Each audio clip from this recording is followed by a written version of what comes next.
হযরত ওমর বলেন, একবার আমি রাষ্ট্রের হিসাব করছিলাম, মোমবাতি ধরিয়ে অথবা শলাকার উপরে জয়তুনের তেল লাগিয়ে আমি একটা হিসাব করলাম।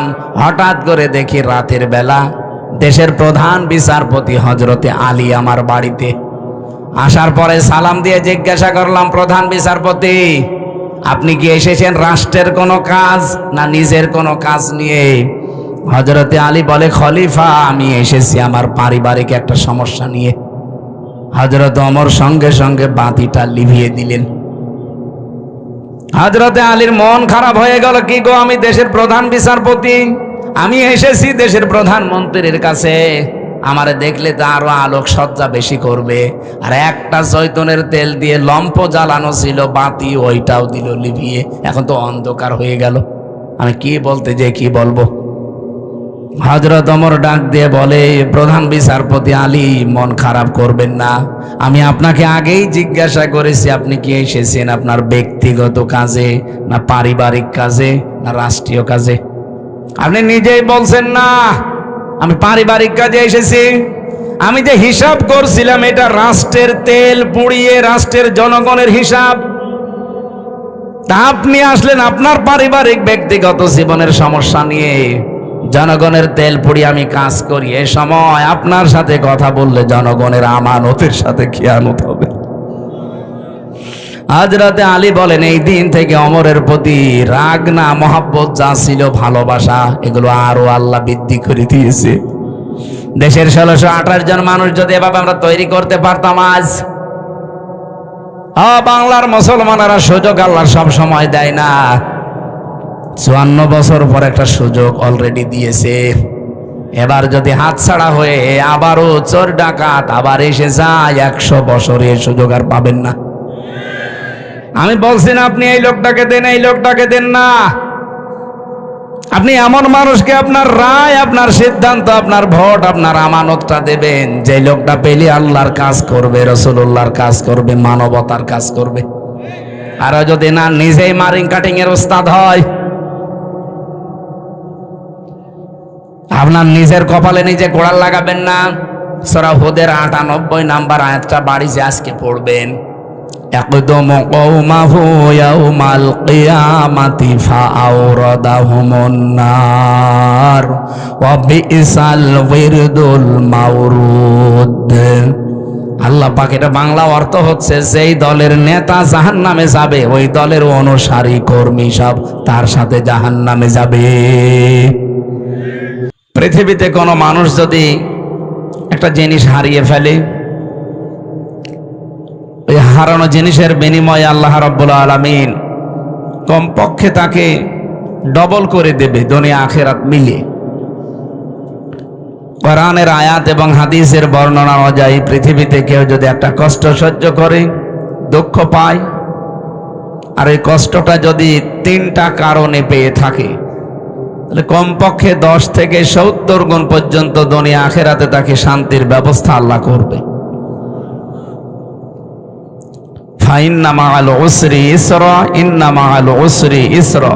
এই আয়াতের তাফসিরে দেখবেন ফি জিলালিল কোরআন সাজ্জাদ কুতুব রহমাতুল্লাহ আলাইহি টিকার ভেতরে তিনি দিয়েছেন, কোন মানুষ যদি দুনিয়ার ময়দানে একটা কষ্ট সহ্য করে,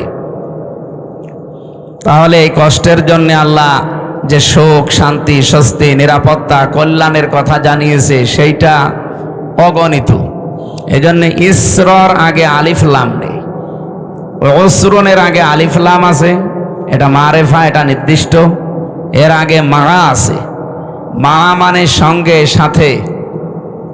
আল্লাহ এর আগে ইন্না দিয়ে গ্যারান্টি দিয়েছেন, অবশ্যই কষ্টের সাথে, কষ্টের পরে, কষ্টের সঙ্গে শোক আছে। তো কয়টা? আমি যেহেতু আলিম মাদ্রাসা, অনেক আলেম এখানে আছে, একটু চিন্তা ভাবনা করে আয়াতগুলো পড়বেন, মজা পাবেন। এদিকে তাকান, তাকান এদিকে। আমার কথা যেটা বলি ওখান থেকে আমি একটা শিক্ষা নিয়ে আসি আগে, তারপরে সামনে যায়। এই আয়াত থেকে আমাদের শিক্ষা কি? একটা কষ্ট যদি কেউ দুনিয়াতে সহ্য করে, একটা কষ্টের বিনিময়ে কমপক্ষে, যেহেতু ইসরার আগে আলিফ লাম নেই, এটা অনির্দিষ্ট, এটা নাকেরা, তার মানে শোক একটা দুইটা না, কত দেবে এটা আমরা জানি না। আল্লাহ একটা নির্ধারিত নিয়ম দিয়েছেন যে সর্বনিম্ন 10, মানজা বিল হাসানাতি ফালাহু আশরু আমসালিহা। একটা নেকির কাজের পরে কমপক্ষে আল্লাহ ওই 10 গুণ পর্যন্ত সওয়াব দেয়, আর সর্বঊর্ধ্বে 70 গুণ। এরপরে কত আছে এটা আমাদের ধারণার বাইরে, বেগাইরি হিসাব বলা আছে কোরআনে। তো এখানে যেহেতু একটা কষ্ট কেউ সহ্য করলে তার সাথে সাথে আল্লাহ শোক শান্তি দেবে কয়টা? কমপক্ষে নিম্নে 10, ওপরে 70-এর উপরে আরো আছে, আমরা 70 ধরলাম। এদিকে তাকিয়ে বলেন সর্বনিম্ন কত? এর উপরে অন্তত 70 ধরি, তার উপরে যত আছে আমাদের হিসাবের যেহেতু বাইরে, ওইটা বাদ দিলাম। একটা কষ্ট যারা আমরা সহ্য করি এর সাথে সাথে আল্লাহ সুখ শান্তি আমাদেরকে দেবেন 70টা। এটার ভেতরে কি আছে এখন আমরা বের করতে চাই। সুখ যদি আপনি দুনিয়ায় পেয়ে থাকেন, কষ্ট যদি আপনি পেয়ে থাকেন, এই কষ্টটা এই সুখটা হওয়া লাগবে 3টা কারণে। কয়টা? আমি কথা বোঝাতে পারছি কিনা বলেন? আপনি কষ্ট পেলেই হবে না, কষ্ট পাওয়া লাগবে দুনিয়ায় কয়টা কারণে? আরো জোরে বলেন। 1 নম্বরে আপনার যদি আল্লাহর জন্য কষ্ট হয়, রাসূলুল্লাহর জন্য কষ্ট হয়, মানবতার জন্য কষ্ট হয়, কয়টা কারণ পেলাম? এই 3 কারণের বাইরে যদি কেউ কষ্ট পায়, তার কষ্টের সাথে আল্লাহ সুখ শান্তি রেখেছেন, এ কথা কোরআনে নেই। এ মাদ্রাসার যারা সম্মানিত আলেম ওলামা যারা আছেন তাদেরকে বলছি একটু ভালো করে খেয়াল করেন। সাধারণ মানুষ হয়তো এভাবে না বুঝলেও আপনারা বুঝবেন। আপনি বলেন একটা কষ্টের পেছনে কারণ কয়টা? আরো জোরে। আপনি 3 কারণের বাইরে যদি দুনিয়ায় কষ্ট পান, আপনার জন্য কোনো শান্তি স্বস্তি নিরাপত্তা সুখ কল্যাণ আল্লাহ রাখেন না। বহু মানুষকে আমরা দেখি এই 3 কারণের বাইরেও তারা কষ্ট সহ্য করে। এই যে প্রেম যারা করে, ছেঁকা খায়, কষ্ট পায় না? যারা করিয়েছে ছেঁকা খেয়েছে একটু হাত তোলেন তো দেখি আল্লাহর ওলিরা। এই এলাকায় তো এসব নেই আলহামদুলিল্লাহ। আপনাদের এলাকায় মাদ্রাসা আছে তো এই জন্য এসব নেই। চালাক, এই যে কে যেন বলছে চালাক মাল, ঠিকই। যাই হোক, এই কষ্টের পরে সুখ পাবেন না। পরকীয়া প্রেমে যারা আছে এরা যদি একটু মানে কিছু হয়, কষ্ট পায় না? এই কষ্টের সাথে কি সুখ আছে? না। এটা হাসিনা, আপনি নাম ধরেই বলছি, আমার দাদির বয়সী তো, এই জন্যে। উনি যখন চলে গেল কষ্ট পায়নি? কি কষ্ট পেয়েছে আপনি দেখেছেন, কি কান্না কাঁদছিল। আমার তো মনে হয় স্বামী মরে গেল ও এত কাঁদেনি। কি কন্দন গো, মনে হচ্ছে যে সব মরে গেছে একদিনই। আমি এর আগেও কন্দন দেখেছি কিন্তু চোখে পানি দেখিনি। এই দিন সত্যিই চোখে পানি বেরিয়েছিল। তার মানে এই দিন কষ্ট, কথা বললেন না কেন? এই যে কষ্ট পেলে, কষ্টকে আল্লাহর জন্যে, রাসূলুল্লাহর জন্যে, মানবতার জন্যে, কিসের জন্যে?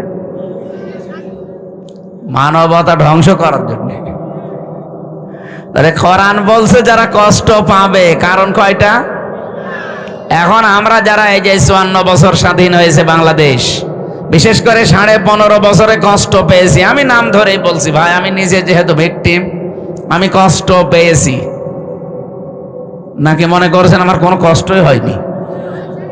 আরে ভাই, আমি যোগাযোগ বিচ্ছিন্ন ছিলাম 3 বছর ফাঁসির কন্ডেম সেলের ভেতরে। সেলখানার ভেতরে আর একটা জেল আছে, তার নাম বলা হয় সেল।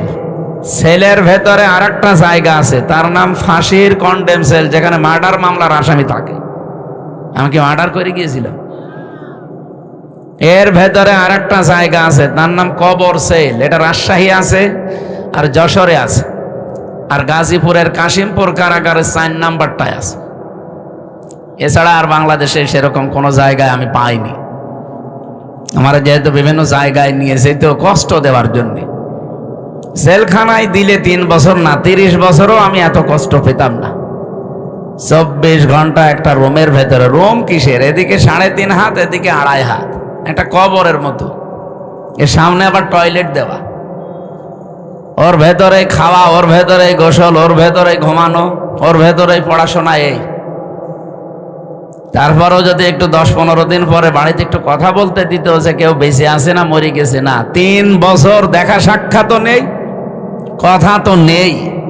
অথচ সারা জেলখানার লোক যারা ফাঁসির 10 জন ফাঁসির আসামি, মানে 10টা মার্ডার করেছে, সেও আমার সামনে অন্তত 7 দিন পরে পরে একবার কথা বলে, 15 মিনিট 20 মিনিট করে বাড়ি।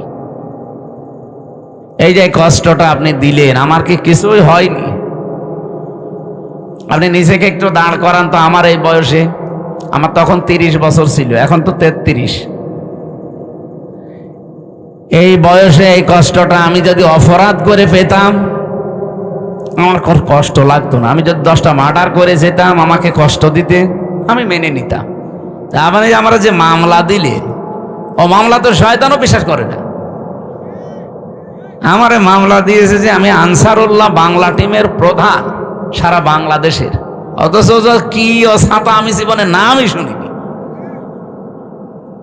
আনসারুল্লাহ বাংলা টিম যে কি, এটা জীবনে আমি নামও শুনিনি। ওর আগে ওই জেলে যে শুনলাম যে আনসারুল্লাহ বাংলা টিম নামে একটা টিম আছে, ওদেরকে জঙ্গি বানিয়ে বিভিন্ন দেশের মোড়লদেরকে এই ইন্ডিয়ার প্রেসক্রিপশন অনুযায়ী এই দেশে যারা দায়িত্বে ছিল তারা দেখাতো যে এই দেশে জঙ্গি আছে। অথচ এই যে ডিএমপি কমিশনার এখন আমাদের ঝিনাইদহ বাড়ি, শেখ সাজ্জাদ হোসেন, মানে 3 দিন আগে জানিয়েছে যে বাংলাদেশে জঙ্গি বলে কিছু নেই, এগুলো সব নাটক ছিল। কারণ একজন মহিলা নাটক লিখতো, আর কাউন্টার টেররিজমে আর ডিবিতে যারা কাজ করে তারা এগুলো সব মন্তস্থ করত। যেহেতু যিনি নাটক লিখবে তিনি পালিয়েছে, তে নাটক লিখবে কে? আর যারা মন্তস্থ করবে তারাও তো পালিয়েছে। যারে তারে নিয়ে যে জঙ্গি বানিয়ে দেয় না, শুধুমাত্র যারা ইসলামপন্থী, যারা আলেম ওলামা, এদেরকে হয়তো নিয়ে যে 1 মাস 2 মাস 1 বছর 2 বছর গুম করে রাখে। ওই মিনি আয়না ঘর আছে, বিগ আয়না ঘর আছে, এখানে নিয়ে যে রাখে মাটির নিচে। 1-1.5 মাস 2 মাস 2 বছর 5 বছর পরে বের করবে। এত বড় বড় নখ হয়ে যায়। আমি নিজেও তো 10 দিন ছিলাম, প্রথমে দেখেছি ওই যে দেওয়ালে লিখে রাখে, এই বড় বড় নখ দিয়ে লিখে রাখে যে ভাই কেউ যদি বাইরে যেতে পারেন এই নাম্বারটায় অন্তত জানাবে যে আমি বেঁচে আছি। সে লোকটা জানে না যে এটা কোন বছর চলছে, এটাতে 2025 সালও জানে না। এমনকি লোকটা জানে না যে এখন কয়টা বাজে, বা এটা কোন মাস চলছে, কি বার, এটা কি দিন না রাত, এখন কি সূর্য উঠেছে না রাতের গভীর, ওর কিচ্ছু জানা নেই। আমিও তো 10 দিন জানি না যে আমি কি সূর্যের আলো কোনোদিন দেখতে পারবো, সূর্যের আলো কেমন হয়। 10 দিনেই মনে হয় আমি ভুলে গেছি। তাহলে বলেন তো, যে লোকটা 10 বছর 12 বছর পড়ে আছে একটা ঘরে এভাবে, তাও হাতের সাথে পায়ের সাথে শিকল লাগানো, আপনি নিজেকে ওই জায়গায় দাঁড় করান তো, কেমন লাগে আপনার? এই যে নখ তোলে যে সমস্ত জিনিস দিয়ে, মেশিং, এগুলো আমাকে দেখিয়েছিল যে এগুলো আমরা দিয়ে নখ তুলি। আমার আগে ছাত্র দলের এক ভাইকে নিয়ে গেল, ও নখ তুলবে। এরকম একটা চেয়ার আছে, চেয়ারে বসিয়ে হাতের সাথে পায়ের সাথে ক্লিপ লাগিয়ে দেয়, গলার সাথে একটা বেল্ট লাগিয়ে দেয় যেন আপনি নড়তে না পারেন। একটা মেশিং আছে, ওইগুলো নিয়ে এসে হাতে আর পায়ের কাছে ধরে, একটা টিপ দেওয়ার পরে একবারে আপনার এই হাতে আর পায়ের 20টা নখ খুলে চলে আসবে। আরে নখ খুলে আসলে তো ছেড়ে দিলে তো হয়, ওর উপরে তখন ওই যে পাতলা মিহি যে লবণ আছে না, মোল্লা সল্ট, ওইটা ছিটিয়ে দেয়। আপনার শুনতে এমন লাগছে, তাহলে আমার কেমন লাগিয়েছে বলেন তো? শিবিরের সভাপতি ছিল দেলাওয়ার ভাই, ওনার একটা নখও পায়নি, প্রত্যেকটা তুলে লবণ দিয়েছে। অথচ উনি সেন্সলেস, জানে না যে আমি মরে গেছি না বেঁচে আছি। তার আছে না পাতলা আছে মিহি তার, তার গরম করে লাল হয়ে যায়, তখন লজ্জাস্থানে ঢুকিয়েছে। পুরুষাঙ্গ ওনার নষ্ট হয়ে গেছে। পরবর্তীতে চিকিৎসার মাধ্যমে আল্লাহ আবার ফেরত দিয়েছে। আমার সামনে বলছিল রিমান্ডে ওই আসাদুজ্জামান, এটা কোলাঙ্গার, এই কাউন্টার টেরোরিজমের প্রধান ছিল। এবং ডিসি আব্দুল মান্নান, আরো চট্টগ্রামে বাড়ি আতিকুর রহমান ভূঁইয়া, এডিসি। আমি নাম ধরে বলছি কারণ আমি এই সাজাগুলো পেয়েছি। তো শেখ ইমরান হোসেন, খুলনা বাড়ি। এরপরে জাহিদ হাসান, গোপালগঞ্জের মনিরুল ইসলাম,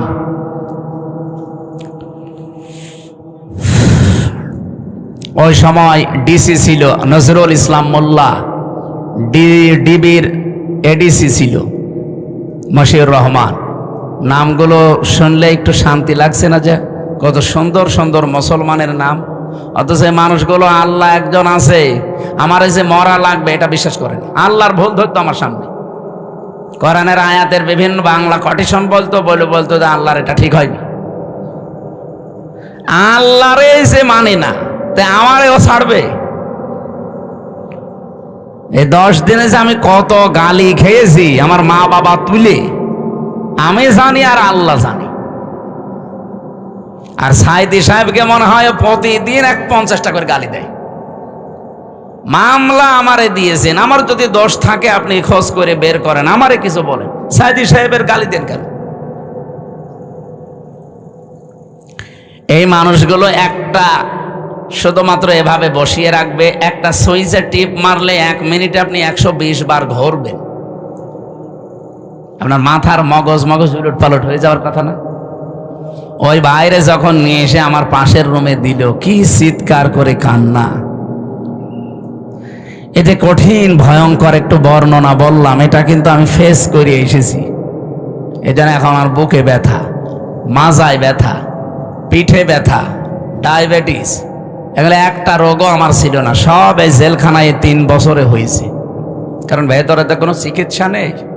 একজন ডাক্তার আছে 10,000 মানুষের জন্য, একটা ডাক্তার, মহিলা ডাক্তার, তাও সব রোগের কথা তার কাছে বলাও যায় না। আর যে রোগের কথাই বলি ছাতা একই ওষুধ দেয়। যদি বলি ম্যাডাম আমার হাতে ব্যথা, ওই একই বলি। মাথা ব্যথা, একই বলি। কেউ যদি বলে আমার ননু ব্যথা, ওই একই বলি। মানে আমার সামনে একজন যে বলছে যে আমার এই জিনিসের ব্যথা, ওই একই বলি। মহিলা করবে কি? কারণ এই কথা কি ওনার সামনে বলা যায়? একজন পুরুষ মানুষ যেখানে 25-30 বছর বয়স আমার, আমি এই জিনিস দেখাতে পারবো তার কাছে? তাও একজন দেখিয়ে ফেলেছিল, মানে সহ্যের বাইরে চলে গেছে। কি করবে? জিনিসপত্র মানে মোটা হয়ে গেছে, ফুলে চিকিৎসা নেই, ও যে লেখার ওই একই বড়ি দেয়। তখন বলছে এই দেখেন, কি দেখবেন দেখেন। এই কঠিন পরিস্থিতি তৈরি করলো যারা, কষ্ট বলেন তো, সত্যি করে বলেন, একটু কি হালকা আমি পাইনি? এই 3টা বছর আমার কাছে মনে হয় 30 বছর যা বেঁচেছিলাম তার চাইতেও বেশি কষ্ট পেয়েছি। তাহলে এক একটা কষ্ট পেয়েছি আমার নিজের কোনো দোষের কারণে, কোনো অপরাধের কারণে। হয় আল্লাহর জন্য তারা কষ্ট দিয়েছে, রাসূলুল্লাহর জন্য কষ্ট দিয়েছে, অথবা মানবতার জন্য। তাহলে কোরআনের আয়াত ছিল কি, কেউ যদি কষ্ট সহ্য করে একটা, কষ্টটা কার জন্যে? আল্লাহর জন্যে, রাসূলুল্লাহর জন্যে, মানবতার জন্যে। তার জন্যে কমপক্ষে মা যেহেতু আছে, যারা আরবি গ্রামার জানে বলেন তো মা এ শব্দের পরে আল্লাহ উসরুনের আগে আলিফ লাম দিয়ে এর সাথে নির্ধারিত করে দিয়েছে যে অবশ্যই একটা কষ্ট সহ্য করো দুনিয়ায়, একটা দুঃখ সহ্য করো, আমি আল্লাহ কমপক্ষে 10 থেকে 70টা সুখ, শান্তি, স্বস্তি, নিরাপত্তা, কল্যাণ দুনিয়া আখেরাত মিলে তোমার কপালে লিখে দিলাম। আল্লাহর এই ওয়াদা কি মিথ্যা হবে? বলেন বলেন। অন্তত 15.5 বছরে আমরা যারা 50টা কষ্ট পেয়েছি, না পাইনি? 50টা কষ্ট যারা পেয়েছি এই 3 কারণে, তাদের জন্য আপনি 50কে 70 দিয়ে গুণ দেন তো। 3500 কমপক্ষে সুখ শান্তি আল্লাহ আমাদের সামনে রেখে দিয়েছে। এগুলো দুনিয়া আখেরাতে আল্লাহ আমাদেরকে দেবে, এরপরে অন্য কিছু। এরপরের আয়াতটা যেহেতু আল্লাহ রিপিট করেছেন, এই জন্য বলছি। আল্লাহ রাব্বুল আলামিন বলেন, ইন্না মাআল উসরি ইসরা। আগেরটা শুনে যেমন শান্তি পেয়েছো, পরেরটা একটু শোনো, কেমন লাগে বলবো। পরেরটা আল্লাহ জানাতে চেয়েছেন, দুনিয়া থেকে যদি একটা সুখ ভোগ করে, একটা সুখ যদি কেউ শান্তি ভোগ করে দুনিয়ায়, আর ওই সুখ যদি অবৈধ সুখ হয়, আবার তাকান এদিকে, আপনি সুখ ভোগ করলে অশান্তি পাবেন দুনিয়ায়, বিষয়টা এমন না। সুখ যদি হয় অবৈধ সুখ, এই শান্তিটা যদি অবৈধ শান্তি হয়ে থাকে, একটা সুখ শান্তি ভোগ করার বদলে এর সাথেও যেহেতু মা আছে, আপনি অবশ্যই দুনিয়াতে কমপক্ষে 10 থেকে 70টা অশান্তি দুনিয়ায় পাবেন। আগেরটা শুনে তো ভালোই লাগছিল, ছাতা পরেরটা বললে তো কেমন লাগছে। দুনিয়াতে আপনি একটা সুখ ভোগ করছেন, কিন্তু সুখটা অবৈধ সুখ। ও নওগাঁবাসী, ইমান থেকে বলবেন, যদি থেকে থাকে আপনার বিবেকে যদি কাজ করে, 15.5 বছরে যারা ছিল তারা সুখ পায়নি। এক কথা বলছেন না কেন? এ সুখটা কি বৈধ সুখ না অবৈধ? আপনি সুখ ভোগ করবেন, করেন, কিন্তু বৈধভাবে করেন। এ 15.5 বছরে 3 বার যারা ভোট করে নাম দিয়ে আপনি গেলেন ক্ষমতায়, সুখ পেলেন। আপনি তো ভোট করে যাননি, কারণ আমি নিজে ভিকটিম। 33 বছর বয়স এখন আমার। 18 বছর থেকে যদি ভোট দিতে আরম্ভ করতাম, আমি 3 বার ভোট দিতে পারতাম, একবারও পারি নাই। তার মানে 3 বার যারা ছিল, বৈধ না অবৈধ? বলেন বলেন। এই অবৈধ ভাবে থেকেও কি তারা সুখ পায়নি? আপনি কি এত আসতে পারেন কেন? যারা অবৈধ সুখ পেয়েছেন, যদি মনে করেন 50টা সুখ আপনি ভোগ করেছেন, এক একটা সুখে যদি কমপক্ষে 70টা করে দুঃখ আপনার কপালে থাকে, হিসাব করে আগেরটা যেমন দিলেন, এবার বলেন কত হয়? 3500। আমি কোরআন মাথায় নিয়ে বলতে পারবো, আল্লাহর কথা 100 ভাগ প্রতিফলন হবেই। আপনি বিশ্বাস না করতে পারেন, আমি 100 ভাগ বিশ্বাস করি, কারণ এর ভেতরে কোনো সন্দেহ নেই, সন্দেহর লেশ মাত্র। দালিকাল কিতাবুল লা রাইবা ফীহ। আল্লাহ পাক বলেন, আমার এই কোরআনের ভেতরে যত তথ্য দেওয়া আছে, সন্দেহ তো দূরের কথা, সন্দেহের অবকাশও নেই, মিথ্যা তো দূরের কথা। তাহলে বাস্তবে যেটা বললাম কোরআন দিয়ে, আপনি এবার নিজের জীবনে মিলাবেন। মাস্ট বি দুনিয়ায় যারা অবৈধ সুখ ভোগ করেন, এই যে পরকীয়া প্রেমী যারা আছে, তারা কি সুখ পায় না? সুখ না পেলে 2-3টা ছেলে মেয়ে রেখে চলে যায়। ও মনে হয় গিয়েছে। এত জোরে বলেন কেন? এলাকায় যদি কেউ অবৈধ সুখে থাকেন, এই মুহূর্তে আপনি থেমে যান। আর সুখ আপনি হয়তো কিছু পাচ্ছেন, এক একটা অবৈধ সুখের কারণে কমপক্ষে 70টা দুঃখ সামনে আপনার অপেক্ষা করছে। সুতরাং এই প্রেম ছেড়ে দেওয়া লাগবে, পরকীয়া প্রেম। যারা রাজি আছেন হাত তোলেন তো। এই কার সাথে লাইন আপনার? বিয়ে করেছেন? বিয়ে করলে তো আপনার আর লাইন করার দরকার। আমি এখান থেকে একটা শিক্ষা দিতে চাই, যেহেতু রেকর্ড হচ্ছে, এটা জাতির জন্য বলবো। এটা আমার অন্য দিকে নিয়েছেন না, যে হুজুর যা বলো সব আমার গায়ে লাগে। যেহেতু অবৈধ সুখ ভোগ করলে এক একটার জন্য শাস্তি কয়টা? আরো জোরে। করেছে তাদের এখন শাস্তি আপনি দেখতে পাচ্ছেন। এত কিছু তারা করেছিল, এখন ভোগ করতে পারছে না।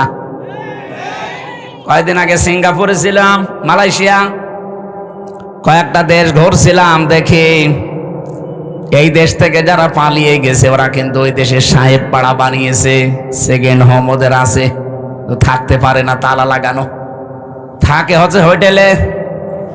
আমি সেই হোটেলে উঠেছিলাম, নিচে নেমে দেখি 2 শয়তান চা খাচ্ছে। কি গো হুজুর, আমরা আগেই পালিয়েছি। আপনি পালাইলেন কেন? আপনার না 620টা বাড়ি। ওই যে চট্টগ্রামের একজন ছিলেন না, কি মন্ত্রী যেন, ভূমি মন্ত্রী, 620টা বাড়ি এসে শয়তান। একজনের বাড়ি লাগে কয়টা বলেন তো? আমার বাবার একটা বাড়ি, তাই আমি থাকার সময় পাই না। আর শয়তানে 5 বছরে 620টা বাড়ি বানিয়েছে। আমার মনে হয় এই 9 মাস যদি থাকতো, ও আরো 200 বাড়ি বানাইতো। বানিয়ে কি করলেন? একটাও তো থাকতে পারেন না। এখন এই যে হোটেলে থাকা লাগে, কয়দিন থাকবেন এভাবে? সাহেব পাড়ায় থাকতে পারেন না, হলে থাকবো ওখানে। বাংলাদেশের 20 লাখ মানুষ এই মালয়েশিয়া আছে, আমার পিটিয়ে ভর্তা বানিয়ে ফেলবে। অবৈধ সুখ যারা ভোগ করেছেন, আল্লাহর কসম, এক একটা অবৈধ সুখের জন্য 70টা করে অশান্তি পাবেন দুনিয়া আখিরাত মিলে।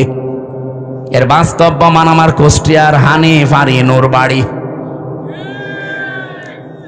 ওই আগস্টের 5 তারিখে বিকাল বেলা তো একটা নাজিল হয়েছিল আযাব, আবার এই ফেব্রুয়ারির 5 তারিখে আযাবুল বুলডোজার নাজিল হয়েছে, পুরাটা মিশিয়ে দিয়েছে। অথচ কি দাপট ছিল দেখেছেন? আগস্টের 5 তারিখের আগ পর্যন্ত দাপট কি গো! ক্ষমতা ভোগ করেছে, কিন্তু ওটা কি বৈধ না অবৈধ? আমরা চাই আপনাদের, আমি হিতাকাঙ্ক্ষী, কে কোন দল করেন এখন আমার সব চিন্তা বাদ, কারণ আমি কোরআনের আলেম। কোরআন যেহেতু সবার, আমিও এখন এক কথা বলেন না কেন? কেউ নিজের দিকে টেনে কথা বলবেন না, আমি সবার জন্য বলছি। যেহেতু অবৈধ সুখ ভোগ করলে কি হয় আমরা এখন হাড়ে হাড়ে টের পাচ্ছি, দেখতেও পাচ্ছি। আগামীতে যারা চেয়ারে বসবেন, এই চেয়ারে কেউ যেন বসে অবৈধ সুখ ভোগ করতে না পারে। আর এর জন্য কি নিয়ম আছে কিছু? এই জন্যে তো ছাত্ররা জীবন দিয়েছে, চেষ্টা যেন অন্তত নিরপেক্ষভাবে মানুষ চেয়ারে বসতে পারে। আপনি যদি এই কাজগুলো না করে আবার বলেন যে চাই, কি চান? নির্বাচন চাই, দিয়ে দিলাম, কি হবে? দিনের ভোট রাতে হবে। আমি যা বলছি যদি একটা কথা মিথ্যা প্রমাণ করতে পারেন, আমি এখনই বন্ধ করে দেব। সংস্কার না করে যদি আপনি আবার এখনই নির্বাচন আজকেই দিয়ে দিন, নির্বাচন হবে, কিন্তু 24 সালের মতো দিনের ভোট রাতে হয়ে যাবে, আমি গ্যারান্টি দিয়ে বলতে পারি। কারণ এই যে বাংলাদেশের যে কয়টা ডিসি, যে কয়টা এসপি, যে কয়টা টিওনো, যে কয়টা ওসি, সেগুলো আছে, শুধু চেয়ার পাল্টিয়েছে। নওগাঁর ডিসি গেছে কুষ্টিয়ায়, কুষ্টিয়ারটা কুমিল্লায়, কুমিল্লারটা চট্টগ্রাম, মাল তো একই আছে, খালি জায়গা পাল্টিয়েছে। ওই মালদের হাতে যদি এখন আপনার দিয়ে দেন, ওরা কি ওই এতদিন 15 বছর যা করেছে ও আল্লাহর ওলিরা তাই করবে? কে কথা বললেন না কেন? এই জন্য জিনিস পাল্টান। সংস্কার তো এমনি বলছে না, সংস্কার মানে এগুলো পাল্টিয়ে দেন। জালেম যারা ছিল, জালেমদের দোসর যারা ছিল, একটাও যেন চেয়ারে না থাকে, সব পাল্টিয়ে নতুন মানুষের জায়গায় দেন। আরো আসতে বলেন। নির্বাচন আমি আজকে বিকাল বেলা দিতে বলছি, দেন, রাত শেষ হলে সকালে দিয়ে দেন, কিন্তু এগুলো পাল্টিয়ে দেন। সত্যি বলছে, এগুলো পাল্টিয়ে না দিলে আল্লাহর কসম যা ছিল আবার তার চাইতে বেশি খারাপ হবে। আর এভাবে যদি কেউ চেয়ারে বসতে পারে, বলেন তো ওইভাবে চেয়ারে বসলে বৈধ না অবৈধ? অবৈধ সুখ পেয়ে আপনি কি করবেন দুনিয়ায়? কয়দিন ভোগ করবেন অবৈধ সুখ? এই পৃথিবীতে অবৈধ সুখ যারা ভোগ করে শান্তি পায়, আল্লাহর কোরআন বলেছে অবশ্যই তাদের দুঃখ কপালে আছে। দুনিয়া আখিরাত মিলে কয়টা? বলেন বলেন। এবার আপনার যা ভালো লাগে আপনি তাই করেন। এ পর্যন্ত বলার পরে যারা না বোঝার ভান করে আছেন, এই এদিকে আসেন। কি দেখছেন কি এখানে? যে যেখানে আছে সেখানে বসে পড়বে। এদিকে তাকান। কি বুঝলেন এই দুইটা আয়াত দ্বারা? আগে শিক্ষা বের করে সামনে যাওয়া লাগবে। এখন থেকে সিদ্ধান্ত নেওয়া লাগবে না যে জীবনে যদি কষ্ট সহ্য করি আল্লাহর জন্য করব, রাসূলুল্লাহর জন্য করব, মানবতার জন্য করব। এই কথা বলেন না কেন? আর সুখ যদি ভোগ করেন অবৈধভাবে, একটা ক্ষতি হবে কয়টা? এরকম পাগলেও চাইবে। এরকম পাগল যদি থাকে, নওগাঁয় থাকতে দেবেন না, ওরে পাঠাবেন কোথায়? বলছে পাবনায়। পাগলা গারাদার পাবনায় লাগবে না, নওগাঁয় আর একটা বানানো লাগবে। কথা বলে না কেন? এরকম পাগল এখনো দেশে আছে। অবৈধ সুখ, আমরা একটা হাদিস পড়েছিলাম, শুনেছেন না? আপনাদের এদিকে মন নেই। আনা আবি যাররিন রাদিয়াল্লাহু তাআলা আনহু قال قال النبي صلى الله عليه وسلم من ادعى ما ليس له فليس منا وليتبوأ مقعده من النار رواه مسلم হাঁটাহাঁটিটা বন্ধ করেন, এত নড়লে তো আমি এখানে হাঁটাহাঁটি যাতে খুব জরুরি না থাকে করবেন না, একটু নিস্তব্ধ পরিবেশ দেন। হাদিসটা এখানে যেহেতু আলিম মাদ্রাসা, আপনারা নিজেরাও পড়ান মুসলিম শরীফের হাদিস, আমি জানি, কিন্তু এখান থেকে দুইটা তথ্য আমি বের করতে পেরেছি। এদিকে তাকান। নবীজি বলেন মানিদ্দাআ মা লাইসা লাহু ফালাইসা মিন্না, যেই জিনিস তোমার না ওইটা যদি নিজে দখল করে নাও, নিজের আয়ত্তে রেখে দাও, যেই দিন এই কাজ করবা ওই দিন থেকে তুমি আমি নবীর উম্মত নেই। শুনেই নাউজুবিল্লাহ পড়ছেন, বাস্তবতা বলবো, যেই জিনিস আপনার না ওইটা যদি নিজের আয়ত্তে নিয়ে নেন, যেভাবেই হোক, প্রতারণা করে হোক, সিটারি বাটপারি করে হোক, ধোকাবাজি করে হোক, ছিনতাই করে হোক, ডাকাতি করে হোক, চাঁদাবাজি করে হোক, যেভাবেই হোক, যদি নিজে ওইটা নিজের আয়ত্তে নেন, অথচ জিনিসটা আপনার না, যেই দিন এই কাজ করেছেন ওই দিন থেকে আপনি আর নবীর উম্মতের তালিকায় নেই। নওগাঁবাসী বিবেক দিয়ে বলেন, যদি কেউ নবীর উম্মত না থাকে সে হয় ইহুদি, খ্রিস্টান, মুশরিক, মাজুসি। কথা বলছেন? 4,500 ধর্মের লোক এখন দুনিয়ায় আছে। আমি বাইরের দেশগুলোতে গিয়ে মিশেছি তাদের সাথে।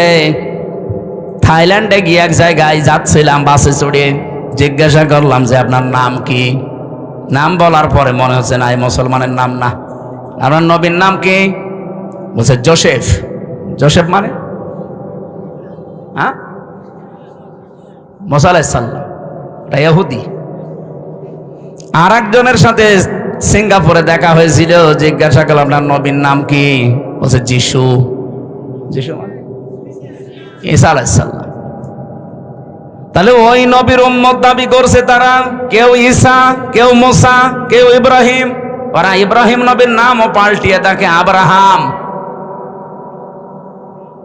বিভিন্ন নাম তারা পাল্টিয়ে দিয়েছে, কিন্তু জিনিস তো আমরা যারে মুসা বলি, যারা ঈসা বলি, যারা ইব্রাহিম বলি। তাহলে ওরা আমাদের নবীর উম্মত কিন্তু দাবি করছে না। জিজ্ঞাসা করলে তো বলে না যে আমার নবীর নাম মুহাম্মাদুর, বলে না, বলে না, কারণ ওরা নবীকে স্বীকার করে না। ওরা স্বীকার করে ওই সমস্ত জায়গাকে, যদিও তারা মুসা নবীর আদর্শের উপরেও নেই, যদি তারা ইব্রাহিম নবী, ঈসা নবীর আদর্শের উপরেও নেই। এই পৃথিবীতে এখন ইসরায়েলে যে ইহুদি দাবি করছে, এটা বিশ্ব, এটা বেহায়া, বেলজ্জা, এবং এরা নাফারমান সবচাইতে পৃথিবীতে বড়, কারণ ওরা নবীর নাম বলে কিন্তু নবীর আদর্শ ওদের ভেতরে নেই। ওরা ইহুদিরা মুসা নবীকে বলে আমাদের নবী জোসেফ, কিন্তু কোনদিন মুসা নবীর আদর্শ ওদের জীবনে আছে? 1940 সালে ওদেরকে থাকতে দিয়েছিল দয়া করে এই ফিলিস্তিনের মানুষগুলো। খালি পায়ে খালি গায়ে সারা দুনিয়া ঘুরছিল, কেউ নেয়নি। দয়া করে মানবিকতার খাতিরে থাকতে দিয়েছিল, আর শয়তানরা এখন তাদেরকে এই দেশ থেকে তাড়িয়ে দিচ্ছে। আল্লাহ ধরে না, এবার ধরেছে। ইন্না বাতশা রাব্বিকা লাশাদীদ ইন্নাহু হুয়া ইউবদিউ ওয়া ইউঈদ। আল্লাহ পাক বলেন আমি কিছু বলি না, কাউকে ধরি না, যদি কাউকে একবার ধরি আমি ওরে ছাড়ি না। ইসরায়েলে এখন যে দাবানল চলছে, জেরুজালেমের রাস্তা পর্যন্ত বন্ধ আছে 3 দিন। আপনি টের পাচ্ছেন? এতদিন পর্যন্ত এই জালেমদের অত্যাচারে মুসলমানরা বাড়ি ঘর ছেড়ে দিয়ে পালিয়েছে, আর ওরা এখন আল্লাহর গজবে বাড়ি ঘর ছেড়ে পালাচ্ছে। কত উন্নত প্রযুক্তির মেশিন লাগিয়েছে তারা, পানি দিচ্ছে লেভানোর জন্য আগুন, কিন্তু না যত দেয় তত আরো চলে। কারণ এই আগুন তো আর হামজা লাগায়নি, আগুন লাগিয়েছে কে?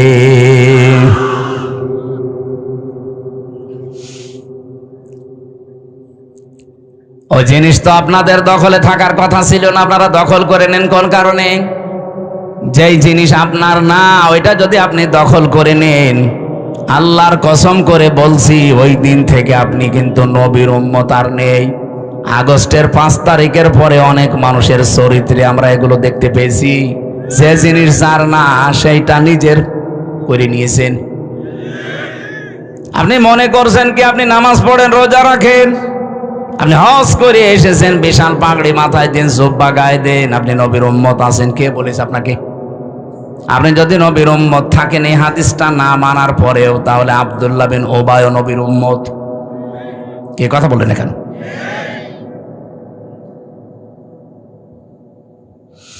এই যে ভারতে মুসলিম আমাদের বাপ দাদা যারা হাজার হাজার লক্ষ লক্ষ বিঘা জমি জায়গা তারা ওয়াকফ করেছিল মসজিদ, মাদ্রাসা, খানকা, ঈদগাহ, গোরস্থানের জন্যে।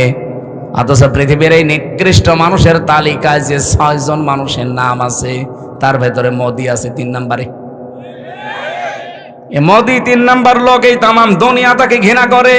শুধু বাংলাদেশের মানুষ আমরা না, তামাম দুনিয়া। এটা রিপোর্ট দিয়েছে মাইক্রোসফট, খ্রিস্টানরা বানিয়েছে রিপোর্ট।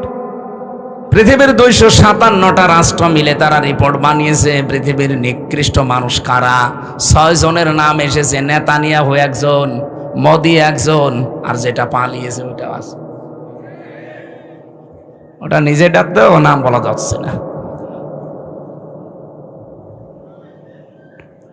আপনি কি মনে করছেন এই মানুষগুলোকে শুধুমাত্র আমরা খারাপ বলছি? কে বলেছে? তামাম দুনিয়ার যত সৃষ্টি আছে ওদেরকে সামনে নিয়ে যান, ওরা এই নামগুলো শুনলে ঘৃণা ভরে প্রত্যাখ্যান করছে। একটু বিবেকের তাড়নায় কথা বলেছিল ভারতের একজন সেনাবাহিনীর একজন দায়িত্বশীল, তাকে আজকে নামিয়ে দিয়েছে, বাদ দিয়ে দিয়েছে। বিবেক বহির্ভূত কাজ পৃথিবীতে সবচাইতে বেশি করছে এখন ইন্ডিয়া।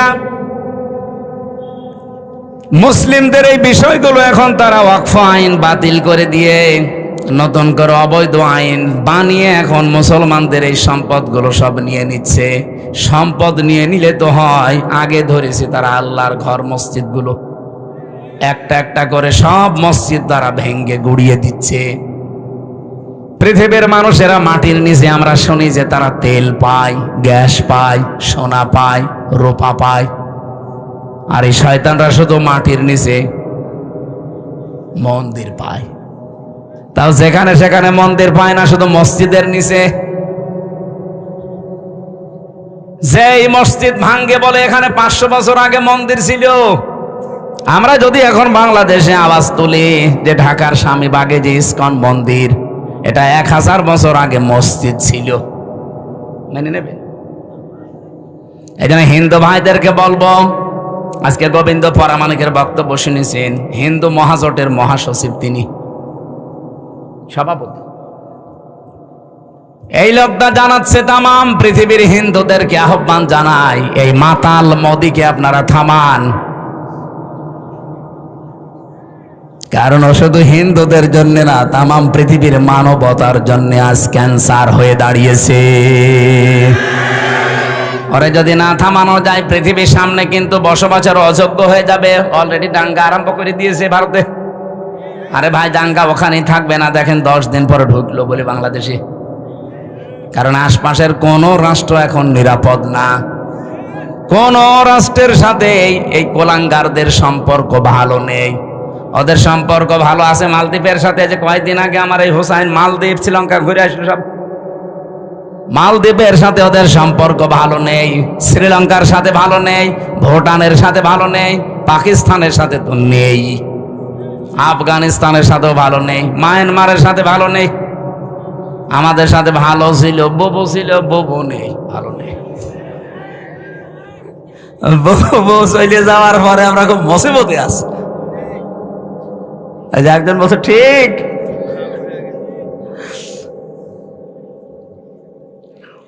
বউরে এতদিন শুনতাম নাকি যে স্বামী স্ত্রীর সম্পর্ক, তো এটা তো মিথ্যা কথা। কারণ দাদা তো ফুল হাতা আর আমরা হাফ হাতা। ফুল হাতা বোঝেন? আমি জেলখানা এটা বুঝতাম না। জেলখানায় এক পেয়েছিলাম, জেলার দেবদুলাল। ও যখনই জেলে প্রবেশ করিত, গেট দিয়ে আসার সঙ্গে সঙ্গে কয়েদিরা যারা এক বাক্যে আওয়াজ দিত, ফুল হাতা ঢুকতেছে। তখন বুঝলাম যে বেটা মুসলমানই দিইনি। মুসলমানি না দিলে কি বলে ফুল হাতা। আর আমরা এখানেও ফুল হাতা আছে, এই যে ছোটগুলো। এই না মানে না, ও ফুল হাতা, এই ছোট ছোট গুলো এগুলো সব ফুল হাতা না, এগুলো হাফ হাতা এখনো হয়নি।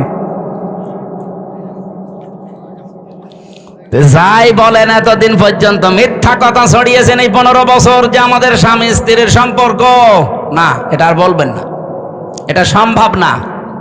কারণ আমাদেরটা যাই হোক অন্তত হাসি কথা বলছেন না কেন। আর দাদা তো জীবনে যদি এখন মুসলমানি দেওয়া লাগে, এই বুড়ো বয়সে আপনি হাসাম পাবেন কোথায়? এখন বুড়ো হাসাম লাগবে না? আপনি এই বয়সের কোন ছেলে দিয়ে মুসলমানি দিতে পারবেন? ও তো লজ্জা পাবে, বলবে বুড়ো হাসাম নিয়ে আসেন। এখন বুড়ো হাসামের হাতে আপনি অস্ত্র দেবেন, ও আগা কাটতে যে গোড়া কেটে বাদ দিয়ে দেবে। আমি আর নিচে নামলাম না। দাদা জীবনের মতো বিয়ে করার স্বাদ মিটে যাবে। আর দাদা যদি মুসলমানি না দেয়, ও মুসলমান না হয়, ওর সাথে বিয়ে দেওয়া যায় যাচ্ছে। আমরা আহ্বান জানাচ্ছি গোবিন্দ পরামানিক সাহেবের সাথে তামাম দুনিয়ার সব হিন্দুরা একজোট হয়ে লোকটাকে থামান। অন্তত আমরা সবাই যেহেতু প্রতিবেশী পাল্টানো যায় না। আমরা চাই সবাই মিলেমিশে অন্তত দুনিয়ার জীবনটা পার করি, কেউ থাকবো না আমরা। আপনি হিন্দু হন, খ্রিস্টান হন, মুসলমান হন, যাই হন, আর 100 বছর পরে এই পৃথিবীর জমিনে কেউ থাকবেন না। সব মাটির নিচে নাই আগুনে পুড়ে শেষ হয়ে যাবেন। পরবর্তীতে নতুন প্রজন্ম এসে এখানে আবার চাষ করবে। কথা বলছেন না কেন? সুতরাং আমরা যেই কয়দিনই আছি শান্তি, স্বস্তি, নিরাপত্তা নিয়ে থাকতে চাই। কথা বলেন না কেন? আর আমাদের নিরাপত্তা দেওয়ার একচ্ছত্র মালিকানা মোদির, আমেরিকার। কার? আরো জোরে বলেন কার? এই শিরিকটা বাংলাদেশে আছে, এই জন্য আমি স্মরণ করাচ্ছি। অনেকে এখন বিভিন্ন দিকে ঝুঁকতেছে, কেউ রাশিয়ার দিকে, কেউ আমেরিকার দিকে, কেউ দাদার দিকে তো ঝুঁকেই আছে, কেউ চীনের দিকে। না, পৃথিবীর কেউ নিরাপত্তা দেওয়ার মালিক না, তার নিজেরই নিরাপত্তা নেই। নিরাপত্তা শুধুমাত্র দিতে পারে আমার আল্লাহ। আর আল্লাহ কাদেরকে দেবেন? কোরআনে কারিমে সূরা আনআম 7 নাম্বার পারা 17 নাম্বার পৃষ্ঠার 1ম নাম্বার লাইনের 82 নাম্বার আয়াতে আছে, আল্লাযীনা আমানু ওয়া লাম ইয়ালবিসু ঈমানাহুম বিযুলমিন উলাইকা লাহুমুল আমনু ওয়া হুম মুহতাদুন। বলেন আল্লাহু আকবার। আল্লাহ পাক বলেন দুনিয়ায় যারা ঈমান আনবে আর ঈমানের সাথে যারা শিরিক, জুলুম, এখানে জুলমুন মানে আর শিরকিন, যারা জুলুম এবং শিরিক তাদের ঈমানের সাথে মিশ্রণ করবে না, উলাইকা লাহুমুল আমনু, এই মানুষগুলোই আল্লাহর কাছে নিরাপত্তার হকদার। ও বাংলার মুসলমানেরা, আমরা তো আর খ্রিস্টান না, আমরা তো এখানে মুশরিক না, আমরা এখানে 92% মুসলমান। অন্যান্য ইবাদত বন্দেগী কম থাকতে পারে, কিন্তু নামের আগে আমার মোহাম্মদ আছে। 92% মুসলমান আমরা। শান্তি, স্বস্তি, নিরাপত্তা আল্লাহ দেবেন। উলাইকা, আল্লাহ বলেন আঙ্গুল দিয়ে মনে হচ্ছে দেখাচ্ছে, ইসমে ইশারা, উলাইকা লাহুমুল আমনু, এই মানুষগুলোই লাহুমুল আমনু, এদেরকে আমি আল্লাহ নিরাপত্তা দেব, এরা নিরাপত্তার হকদার। যদি তারা ঈমান আনার পরে ঈমানের সাথে শিরিক আর জুলুম মিশ্রণ না করে। বাংলাদেশে ঈমানদার যারা দাবি করতাম তাদের সাথে শিরিক আছে না নেই? জুলুম আছে না নেই? বলেন বলেন।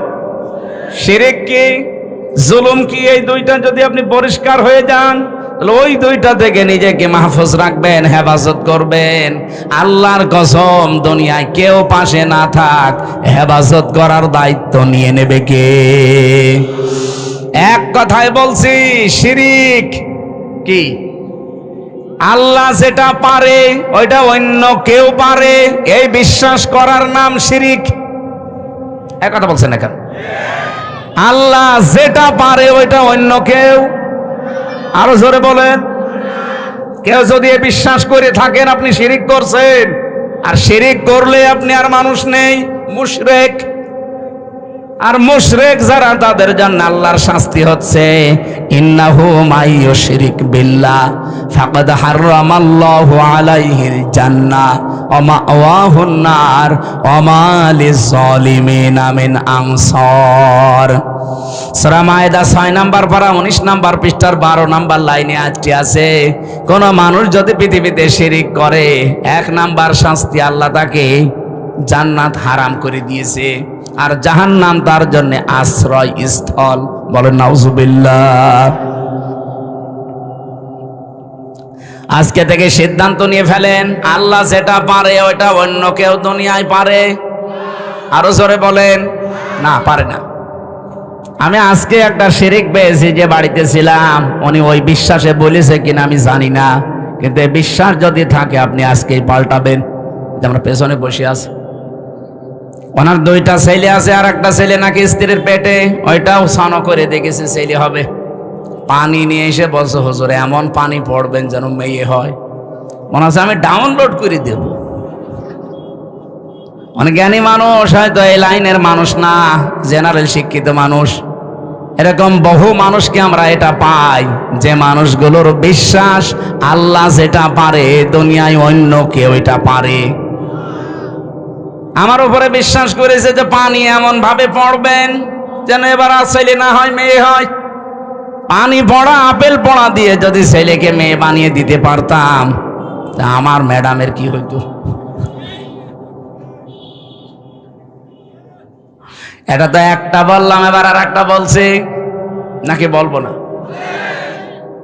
কোরআনে কারিমে যে বিধান আল্লাহ দিয়েছেন এ পৃথিবী চালানোর জন্যে, দুনিয়ার মানুষ যদি কেউ নবীকে জিজ্ঞাসা করত ওই সময়, ইয়াকুলুনা হাল্লানা মিনাল আমরি মিন শাইইন কুল ইন্নাল আমরা কুল্লাহু লিল্লাহ।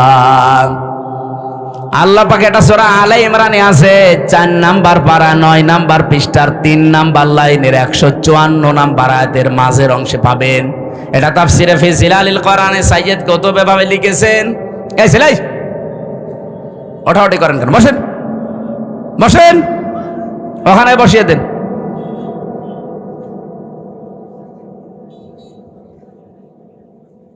রব্বুল আলামিন বলেন, নবী মানুষ যদি আপনাকে জিজ্ঞাসা করে যে দুনিয়া চালাতে তো আইন কানুন লাগে, এগুলো কি আমরা বানাতে পারি? আল্লাহ সাফ জবাব দিয়েছেন, আপনি বলেন না। কুল ইন্নাল আমরা কুল্লাহু লিল্লাহ।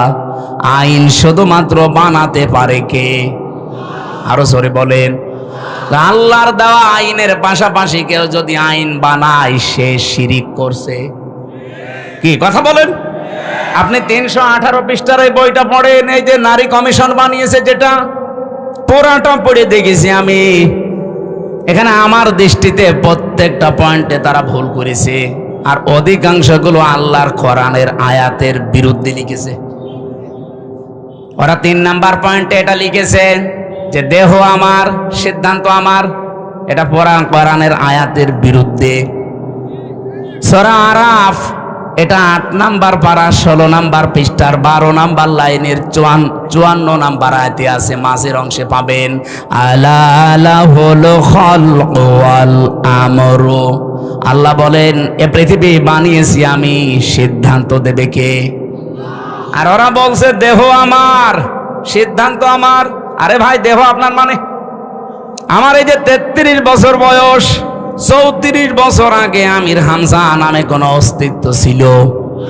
আসতে বলেন। হালাতা আলাল ইনসান হাইনুম মিনাদ দাহরি লাম ইয়াকুন শাইয়াম মাযকুরা।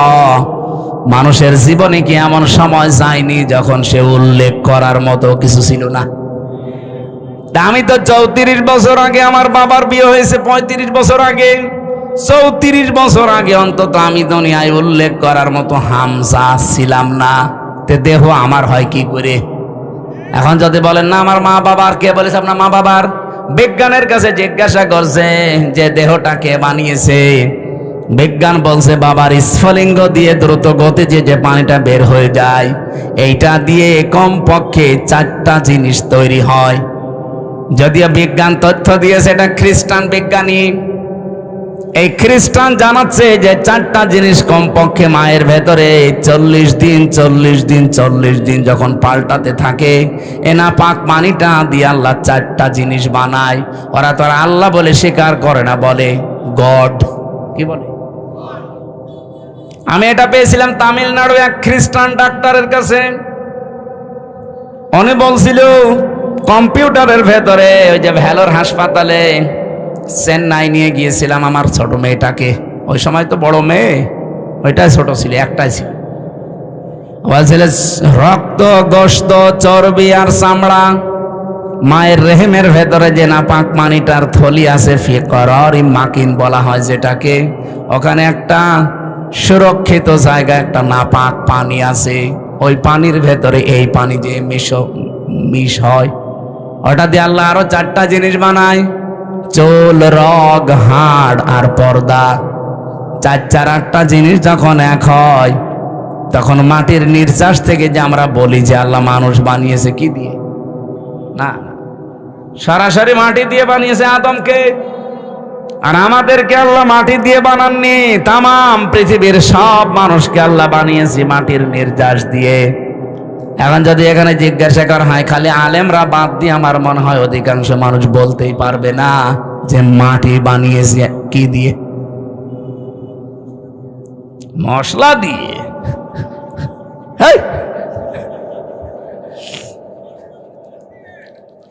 মাটির ভেতরে পাবেন আপনি oxygen, silicon, aluminium, iron, calcium, potassium, sodium, magnesium, nitrogen, hydrogen.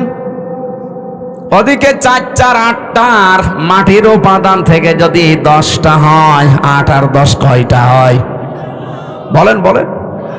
আপনি এখানে এইটা না ভেড়িয়ে যদি কম্পিউটার দিতেন অথবা ল্যাপটপ সেট করেন, আমি আপনাকে এখন হাতে কলমে দেখাতে পারবো যে মানুষের 3.5 হাত বডি বানাতে 18টা জিনিসে হবে না, কমপক্ষে 23টা জিনিস লাগবে।